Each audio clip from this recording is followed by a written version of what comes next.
يا رب قد غفلنا وكلنا طمع في عفو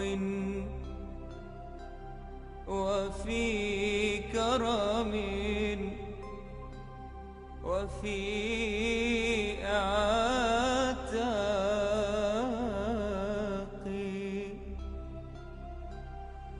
وجنة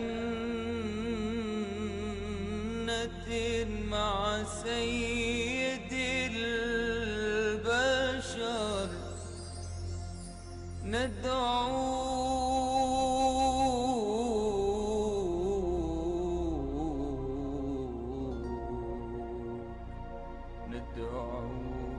ربي من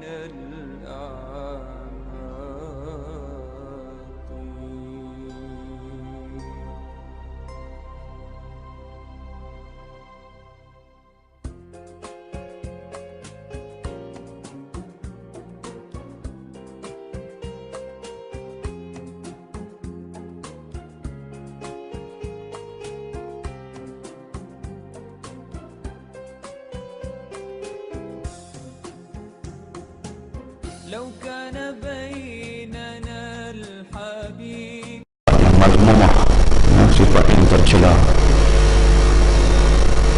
Jadi bagi sifat-sifat ni bila berada kepada orang-orang yang tertentu, jadi orang-orang ni di kalangan kita manusia ni, iaitu yang pertama sifat kejam dalam kekuasaan. Jadi bagi orang yang memerintah, mereka ni melakukan kezaliman dalam pemerintahan. Jadi kezaliman yang dilakukan itu kepada pihak yang diperintah. Inilah sifat yang dianggap dan dikira sifat yang paling buruk. Dan ingatlah, kezaliman dan kekejaman itu akan dibalas oleh Allah dengan kekejaman juga. Itu yang kita ni dalam peringkat kita mempunyai kuasa.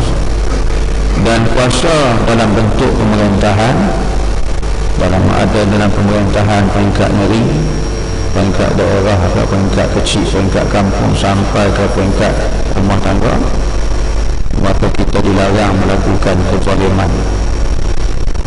Bahkan dalam rumah tangga pun ada hadis diriwayatkan yang mengambil daripada kitab Tarbiyah Al-Walad Islamiyah jilid yang pertama. Nabi sebut dalam hadis tu, dan dalam kitab Tabi'ib Taraful Hadis jilid yang pertama pun Nabi sebut hadis. Nabi kata wa'adilu baina awladakum. Nabi kata kama qala, dan berlakulah adil dalam di antara anak-anak kamu. Makna di antara anak yang kita miliki itu, kita tidak boleh pilih kasih, kena bagi sama rata, sama adil. Jadi pembahagian harta ni dalam razaqnahum yunfiqun, bagi mereka yang beriman dengan baik, beriman dengan Allah, beriman adanya hari akhirat, para malaikat Allah, alam syurga neraka, maka mereka mendirikan solat dan diinfakkan daripada apa yang Tuhan rezekikan bagi mereka. Apa yang Tuhan rezekikan itu lalu diinfakkan balik ke jalan Allah. Infak dengan diberikan balik kepada golongan-golongan yang memerlukan.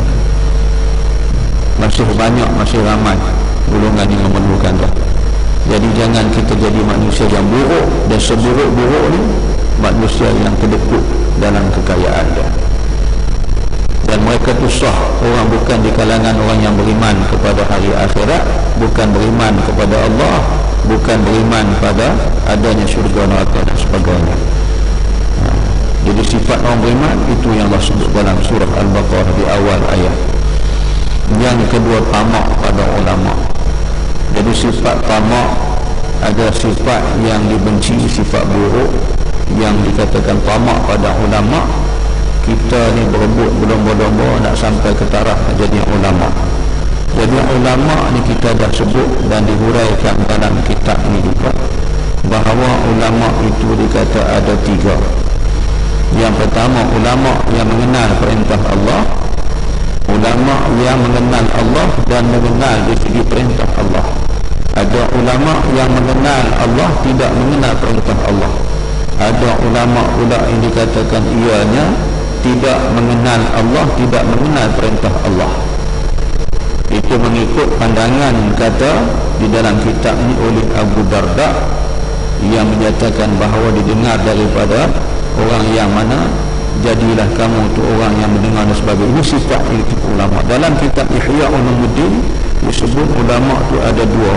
Satu ulama yang dikatakan ulama yang duniawi, satu ulama yang ukhrawi. Ada ulama yang usul, ada ulama yang hasanah. Jadi itu kita perhati elok. Kalaulah nak tamak kita nak bergelar ulama, tapi dengan sifat itu bahawa sifat buruk, itu bukan ulama yang sebenarnya. Jadi ulama yang sebenarnya ialah dia mengenal Allah, ma'rifatullah, dan dia mengenal dengan perintah Allah. Dia beramal sungguh dengan perintah Allah. Itu kita dah sebut dah ini dalam kuliah yang telah lalu. Jadi kalau tamak macam tu dengan sifat berlomba-lomba nak jadi ulama, orang panggil ulama, itu sifat buruk, bukan sifat baik. Kerakusan pada si miskin, ni satu lagi sifat buruk. Kita ni dah lah orang tu miskin, kita yang berada ni pula bersikap rakus, bersikap kita ni pergi duduk perhabis, duduk kikih kat orang miskin ni, duduk pergi bantai dia makan harta dia, duduk ambil hak milik yang sepatut ada pada dia, kita ambil. Padahal kita kena bantu dia lagi, kena tolong si miskin ni. Tak, tapi sifat kerakusan itu timbul daripada orang yang berada, orang yang ada harta, pergi duk kacau, duk bantu, duk fikir kepada orang-orang miskin. Ini sifat ni sifat buruk. Sementara itulah sifat yang ditunjukkan oleh Nabi. Seorang hamba Allah, sahabat ni dia susah, dia miskin, hidup dia dalam keadaan yang kata apa, melarat. Lalu Nabi tanya dia, di rumah kamu ada apa? Dia kata ada selembar tikar, ada sebiji tempayan. Nabi kata bawa mari benda tu. Bila bawa mari, Nabi lelong benda tu. Sahabat ni tu kata dah lah tak ada, Nabi lelong. Bila Nabi lelong, siapa yang paling tinggi harga, maka Nabi jual kat kawan. Hasil jualan tu Nabi bagi kat sahabat. Dia kata kau pergi beli tali, beli kapak, kau masuk dalam hutan, kau cari kayu. Zaman dulu masak pakai kayu api. 15 hari mari jumpa. Nabi kata jumpa aku balik. Cukup 15 hari ni mari jumpa Rasulullah. Nabi tanya macam mana? Dia kata alhamdulillah, berkat dengan hasil jualan kayu ni melimpah-limpah rezeki ni, tak putus-putus, hari-hari ada. Itulah Nabi kata yang aku harapkan, jangan menadah tangan meminta-minta, berusaha berdikari, itu lebih baik daripada menadah tangan meminta-minta. Jadi itulah tahap orang miskin ni, yang mereka dalam keadaan yang memerlukan sangat. Tapi kita pula ada kesempatan, orang yang ada hak ataupun ada sedikit daripada harta mereka, diguna kesempatan orang miskin dijadikan tempat mereka berpijak dengan penuh kerakusan. Ini sifat kejam dan zalim, sifat buruk. Tidak malu pada bangsawan. Ni orang-orang bangsawan ni tuan-tuan, orang-orang yang dikategorikan di kalangan orang yang ada kedudukan, ada ketinggian yang Allah Ta'ala bagi kepada mereka. Bukanlah tinggi macam mana tinggi dia Tuhan juga, tapi sifat kemuliaan. Sebab Nabi ini sendiri, dia ada di kalangan golongan bangsawan. Di kalangan bangsa Arab Quraisy adalah Arab yang nombor satu, golongan bangsawan. Sebab itu dia muliakan. Dan mereka inilah yang diberikan mandat dan amanah menjaganya Kaabah sampailah pada hari ini. Titisan itu tak akan diserah kepada orang lain, sebab mereka ni adalah golongan-golongan yang telah diberikan kepercayaan penuh oleh bangsa-bangsa Arab yang dimuliakan oleh mereka. Jadi sebab itulah bangsawan ni, kalau kita tidak ada perasaan ataupun tidak adanya sifat malu kepada golongan-golongan ini yang Allah memuliakan mereka, maka ini sifat buruk, kata Abu Hafiz. Tapi mulia kepada mereka jangan lebih daripada kita mulia Allah. Itu kena faham. Mulia takat mana yang kita menghormati di atas darjat bangsawan tu, bukan suruh tunduk, bukan suruh sembah dia. Dan sifat buruk juga berlagak mudah padahal lu telah pun tua. Jenis tua tak sedar ke diri. Minta maaf. Jenis tua tak sedar ke diri ni. Rambut putih, dah putih semua tuan-tuan, dia hitamkan dengan cat bagi nampak hitam. Seminggu pula putih pula, beli cat pula. Cat bukan cat rumah, cat kepala, cat rambut. Ada satu minyak nama Havana Oil, minyak Havana. Dia dua botol dalam tu, cair macam air satu lagi warna nak coklat, adumkan tu, tuang ni sikit pancung-pancung, sapu. Saya tengok orang buat kan, sapu hitam rambut. Dia di sebaliknya, sepandang kita ni, di segi baiknya ialah kita sapu air dan inai. Bahan kemikal itu Havana, minyak Havana tu kita tak tahu halal ke haram. Serupa dengan fatwa menyatakan orang yang mewarnakan rambut tidak sah, hukumnya haram. Berubah color rambut, warna pink, warna orange, warna macam-macam, warna purple, sebelah warna orange, sebelah warna purple tak. Di atas warna purple, di belakang warna orange. Keliling ni pula warna orange, belakang pula warna purple. Macam-macam dia buat. Ada yang bubuh pula warna orange, lepas tu ekor di belakang pula warna kelabu, macam ekor babi tunggal. Dia boleh jadi kerja. Ini sifat manusia. Jadi telah difatwakan warna-warna ini tidak halal dan tidak sah di segi kita hukum hakam dalam bab taharah, bubuh warna-warna. Jadi sunnahnya kita kalau dah putih bubuh daun inai, janggut serupa juga bubuh daun inai, air daun inai. Air itu tak ada apa, tak ada benda yang mengharamkan kita sebab air daun. Dari hakikat yang kita ni dah berubah, dah tua. Pada yang tua tak usah agak muda macam mana dah tua dah. Kan nak buat kemudahan plastik lagi tak? Buat makan macam Michael Jackson, masuk dalam oven. Hari ni bukan kek di oven, orang pun di oven kan. Tapi selama mana kita nak oven? Akhirnya sebulan jatuhlah hidung. Michael Jackson berapa kali repair hidung jatuh. Akhirnya doktor yang duk rawat, duk menjadi peribadi dia geram sangat, dah jemur dah tak larat, dia injek ubat mampu terus bagi sejarah. Disiasat rupanya doktor tu yang membunuh Michael Jackson. Dia pun tak larat nak layan, kenah lah kan? Nak jaga bagi cantik, jangan berkedut. Dia tak boleh lawan sunnatullah. Kok mana pun kita akan jadi limau purut juga dah. Tak limau purut, keremek pot juga muka. Maka saya pegang macam mana lah. Sebab tu kita ni kalau di segi orang kata nak menjaga di segi tubuh badan, kesihatan, makan pemakanan sunnah Rasulullah SAW. Kulit elok, kulit cantik, tak ada penyakit insya-Allah. Yang tu tak apa. Pemakanan sunnahnya kita makan buah kurma, makan buah anggur, makan buah tim, makan buah zaitun, makan buah ar-rumman, buah delima. Dan sunnah Rasulullah juga hadis sahih, tiap-tiap sebuah rumah Nabi kata kena sediakan khul, cuka kurma. Minum yang waktu dalam hadis-hadis disebut Nabi tak ada apa nak makan, Nabi makan cuka dengan roti. Kita tengah cuka dengan roti, ciret-ciret bukan cuka hak kita beli setengah tu. Yang tu bahan chemical. Orang minum yang tu mampus dulu dengan roti berterabuk.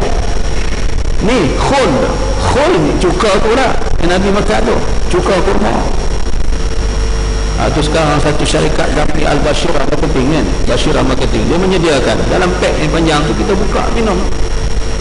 Macam-macam manis sikit, bukan macam cuka tu. Cuka tu bahan kimia tu, kita tak beli kedai setengah tu. Dia ambil bahan kimia, dia campur dengan air dalam berapa mililiter, sikit sangat mililiter, kita campur dengan air pipe ni, buka pipe, masuk pelan-pelan, dia kan boleh tuang sekali tu, meletup. Pengalaman kita dah proses buat cuka tu.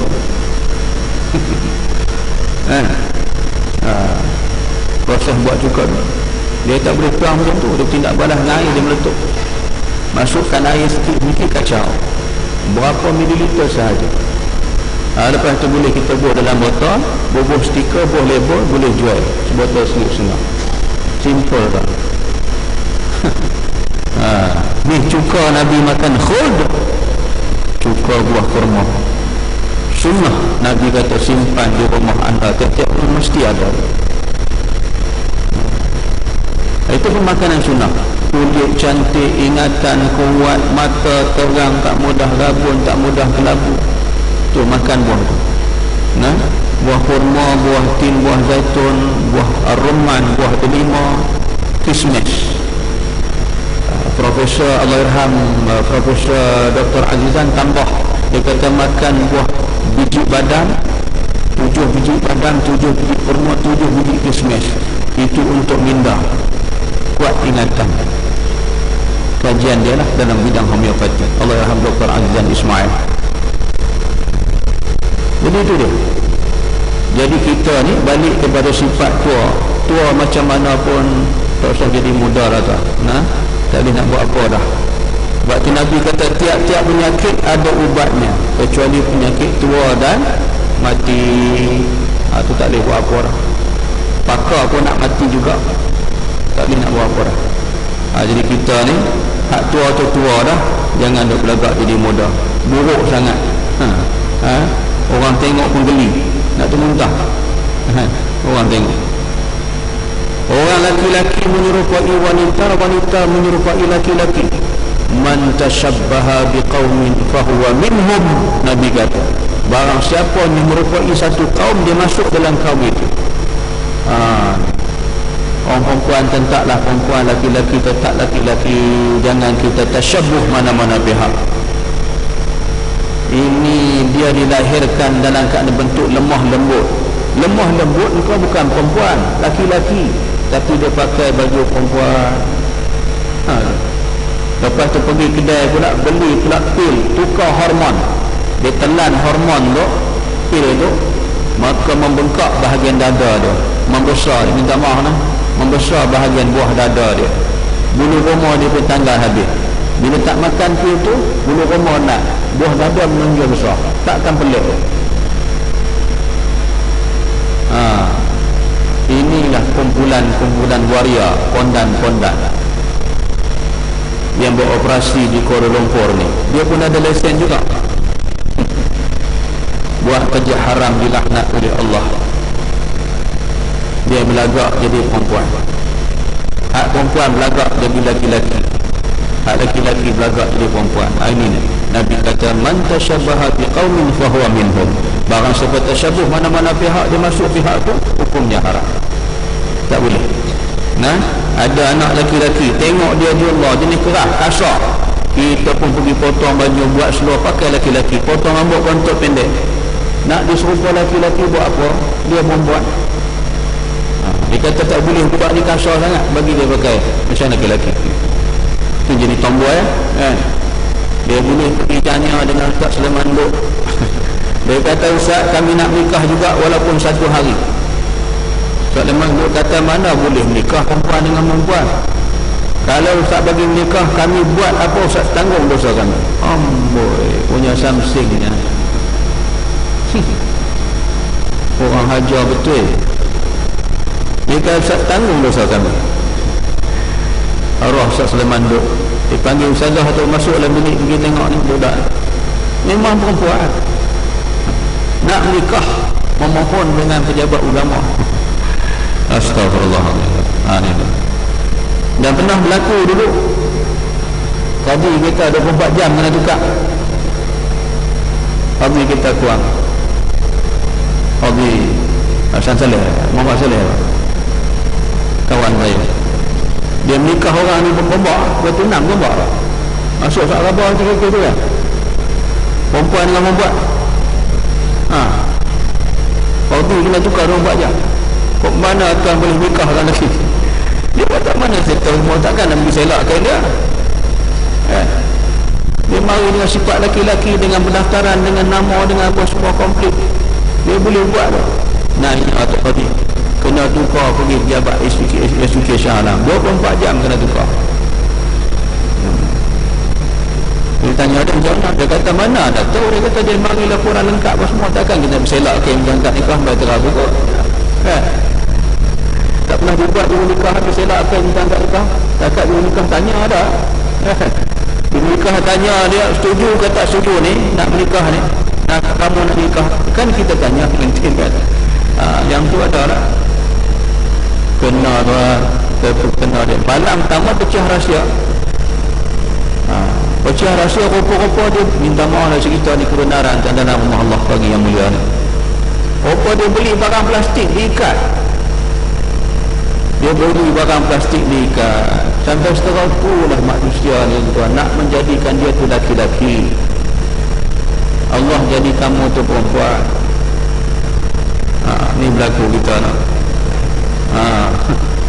Dia pergi beli kedai sepepak, ada sepepak dia lah kot. Wallahualam. Dia beli ikat, ya Allah Rabbi. Menyerupai tak boleh. Orang zahid yang mendekati ahli keduniaan. Orang zahid ni orang zuhud lah. Orang zuhud ni orang yang tak mengambil kepentingan banyak pada dunia. Maknanya dia guna dunia ni untuk menuju ke akhirat. Maka dia pergi campur dengan ahli dunia. Rosaklah ahli zuhud tu tuan-tuan. Ahli dunia ni kira tahu lah, nak kaya dunia, nak banyak harta, nak itu, nak ini. Kalau bersembang dengan dia orang ahli dunia ni kira juta-juta lah. Kita pun nak risau. Nak kaya saja. Kita cerita ahli dunia. Harta sana, harta sini, tanah sana, tanah sini. Itu cerita ahli dunia. Jadi kita yang dituhut ni nak mencari ala kadar untuk mendekatkan diri kepada Allah. Jika ahli zuhud pergi campur dengan ahli dunia, rosak jadi buruk dia. Jadi buruk. Kebodohan dalam ahli ibadah.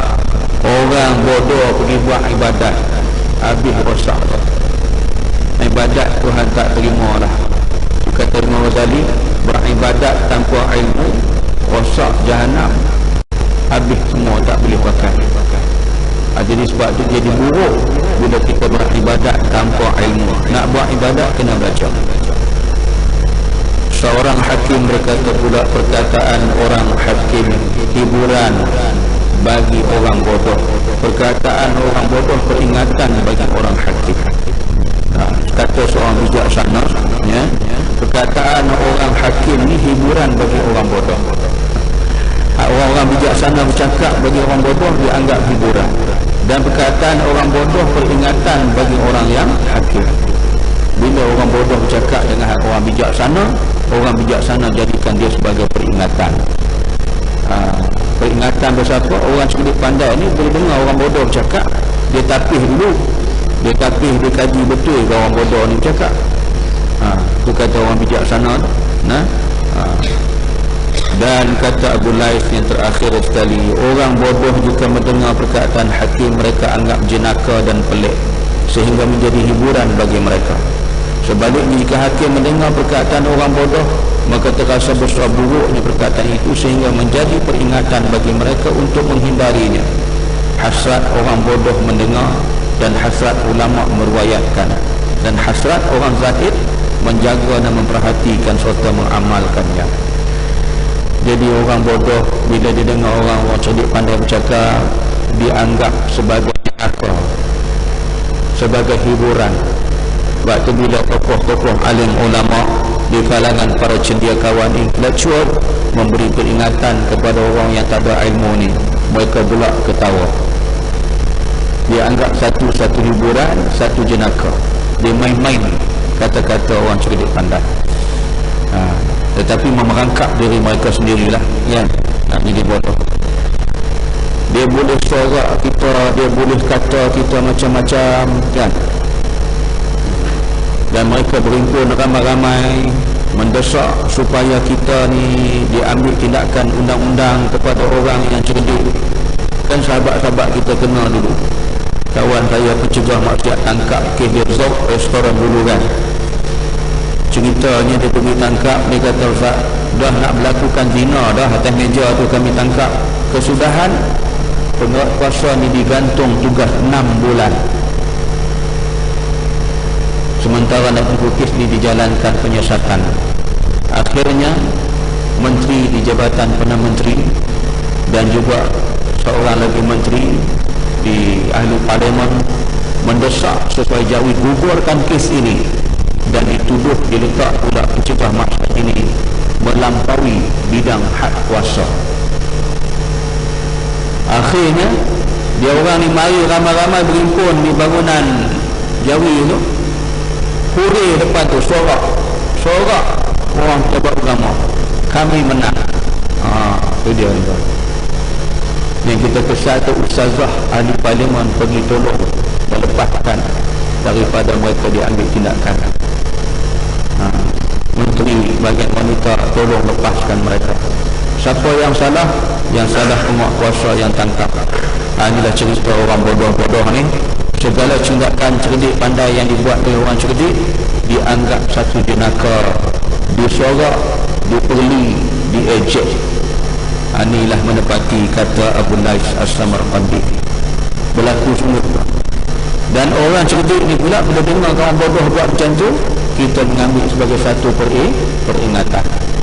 Jangan kita lagi mencampuri, jangan kita lagi duduk ataupun dengan kita ni disuruh hindarkan daripada golongan tu. Jadi inilah tuan-tuan yang kita kena jaga. Hasrat orang bodoh mendengar, hasrat ulama meriwayatkan, hasrat orang zahid menjaga, memperhati serta mengamalkan. Jadi mudah-mudahan kita yang dah ada ilmu, yang dapat pengetahuan, maka amalkanlah ilmu tersebut. Jika tidak, sama juga dengan orang tak mengaji, jadi bodoh juga. Wallahu a'lam. Subhanakallahumma bihamdika, asyhadu an la ilaha illa anta, astaghfiruka wa atubu ilaik. Bismillahirrahmanirrahim. Al-'asr al-insana lafi khusr illa alladhina amanu wa 'amilus shalihat wa tawasaw bil haqqi wa tawasaw bis sabr. Shadaqallahu al-'azim. Assalamu alaikum warahmatullahi wabarakatuh.